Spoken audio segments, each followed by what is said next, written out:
আজকে আপনাদের সাথে শেয়ার করব মকর সংক্রান্তির দিনে দুধ পিঠের রেসিপি। যদি ভালো লাগে লাইক, কমেন্ট, সাবস্ক্রাইব করবেন। প্রথমে চালের গুঁড়িটিকে গরম জল দিয়ে ভালো করে মেখে নেব। গরম জলটা যেন কষকষে ফুটন্ত গরম জল হয়, তাহলে চালের গুঁড়িটা নরম হবে। আস্তে আস্তে পরিমাণ বুঝে চালের গুঁড়ি অনুযায়ী জলটা দেবেন। ভালোভাবে ঠেসে ঠেসে গুঁড়িটাকে মাখবেন। একদম আটা যেমন হয় মাখা, সেরকম হবে। এই যে মাখা হয়ে গেছে আমার গুঁড়িটা, দেখুন আটা মাখার মতোই মেখেছি। এখানে আমার গুঁড়িটা একটু নরম হয়ে গেছিলো বলে মাখাটা আমি পাশে আরেকটি পাত্রে অল্প একটু গুঁড়ি নিয়ে তাতে আবার গরম জল মিশিয়ে মেখে দুটোকে একসাথে অ্যাড করে দিয়েছি। এই যে অ্যাড করে এরকমভাবে মেখে নিয়েছি। এটা যে এক্সট্রা যেটা জলটা দেখছেন, এটা মেখে রাখার পর এটা নিজেই অটোমেটিক টেনে নেবে। এটাকে মেখে খানিকক্ষণ চাপা দিয়ে রাখতে হবে। চাপা দিয়ে রাখলে নরম হবে পিঠেটা। ভালো করে ঠেসে ঠেসে মেখে নিতে হবে, যেমন আটা মাখা হয়। দেখবেন এরপর একটুও জল থাকবে না। এই যে মেখে দেখুন, আর পাত্রে সেরকম জল লেগে নেই। এবার আমি এটাকে একটা পাতলা কাপড় চাপা দিয়ে রেখে দেবো। যত ঠেসতে পারবেন তত জানবেন পিঠে নরম হবে। এটা ঠেসতে ঠেসতে একদম প্লেন হয়ে যাবে গাটা, তখন আমরা বুঝবো যে এটা হয়ে গেছে, এটা আর মাখতে হবে না।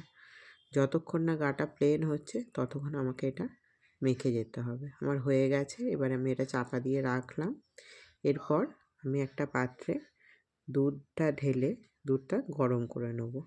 আপনাদের পিঠের পরিমাণ অনুযায়ী আপনারা দুধ নেবেন। আমি এখানে প্রায় 1.5 লিটার মতো দুধ নিয়েছিলাম।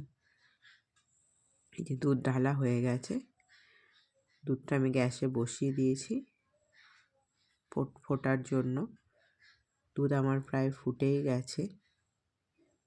এবার আমি পিঠেটা তৈরি করব। এই যে দেখুন, পুরো জলটা টেনে নিয়েছে এবং পিঠেটাও মাখাটাও নরম হয়ে যায়। এই যে এইভাবে আস্তে আস্তে পিঠেগুলোকে গড়তে হবে। আপনারা যেরম ডিজাইন পারেন, যেরম শেপ দিতে পারেন সেরমই দেবেন। আর আমি পিঠের ভেতরে দিয়েছি সন্দেশের পুর। আপনারা চাইলে নারকেলের পুরও দিতে পারেন, নারকেল নাড়ুর যে পুরটা হয় সেটা। এই যে এমনি করে আস্তে আস্তে পিঠেগুলো গড়ে নেবেন। ছোট ছোট লেচির আকারে আগে করে নেবেন। আপনারা কারোর পিঠে বড় হয়, কারোর ছোট হয়। যে আমাদেরটা ছিল মিডিয়াম সাইজের, কারোর আবার এর থেকেও বড় হয়। যে যেরাম করবেন তাদের লেচিগুলো সেরাম করে নেবেন। এই যে ভেতরে পুর দিয়ে দিলাম, দিয়ে এইভাবে গড়ে নেব। আরও অনেকে অনেক রকম ডিজাইন পারে করতে। আমার এই ডিজাইনটা বেশ ভালো লাগে, সুন্দর দেখতে হয়, দেখতেও বেশ ভালো লাগে, স্টারের মতো। আর মোড়ানোটাই কিন্তু ইম্পর্টেন্ট। মোড়ানোটা যদি যেন ভালো হয়, মোড়ানোটা যদি খুলে যায় তাহলে পিঠে কিন্তু ফেটে যাবে। এই যে দেখুন সুন্দর লাগছে। এরম আস্তে আস্তে আমি সব পিঠেগুলো তৈরি করে নেব। এই যে পিঠে আমার প্রায় শেষের দিকেই তৈরি। এবার আমি গ্যাসে দুধটা আবার ফুটিয়ে নেব। দুধটা ফুটছে,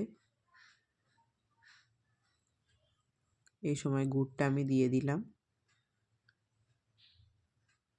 আপনারা যেরকম মিষ্টি পছন্দ করেন আপনারা সেরকম গুড় দেবেন। আমাদের মিষ্টিটা আমরা মিডিয়াম দিয়েছিলাম, তাই গুড়ের পরিমাণটা যতটা লাগবে সেরকম বুঝেই দিয়েছিলাম। গুড়টা দেওয়ার পর আস্তে আস্তে ফুটতে ফুটতে দেখবেন কালারটাও চেঞ্জ হয়ে গেছে দুধটার। কিছুক্ষণ ফুটবে। এই যে গুড়টা আস্তে আস্তে গলছে।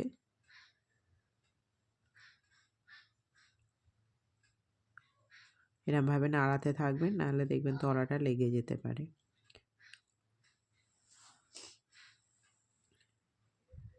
দুধ ফুটে গেছে।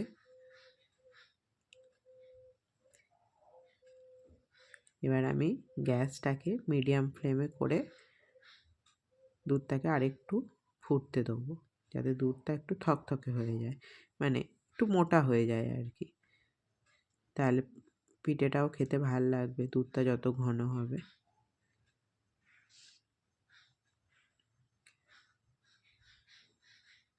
দুধ ফুটে গেছে আমার। আমি গ্যাসের ফ্লেমটাকে কমিয়ে এবার পিঠেগুলো এতে দিয়ে দেবো। এই যে দেখুন পিঠে আমার দেওয়া হয়ে গেছে। পিঠেটা দিয়ে আমি এবার একবার নেড়ে ভালো করে গ্যাসের আঁচটাকে কমিয়ে একদম লো ফ্লেমে রেখে এটাকে ফুটতে দেবো মিনিট 10-15। এই যে গ্যাসের ফ্লেমটাকে আমি কমিয়ে দিলাম। এটা এবার ফুটবে।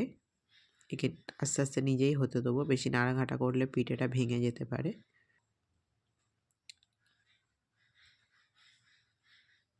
এই যে পিঠেটা এরপর আমি 15 মিনিট পর আবার এসে দেখলাম, তো দেখলাম পিঠে আমার রেডি। এবার আমি গ্যাসটাকে অফ করে দেবো।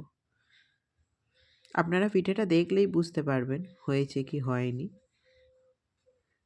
পিঠেটা একটু ফুলে যাবে। এই যে আমার পিঠে রেডি। এবার সার্ভ করব।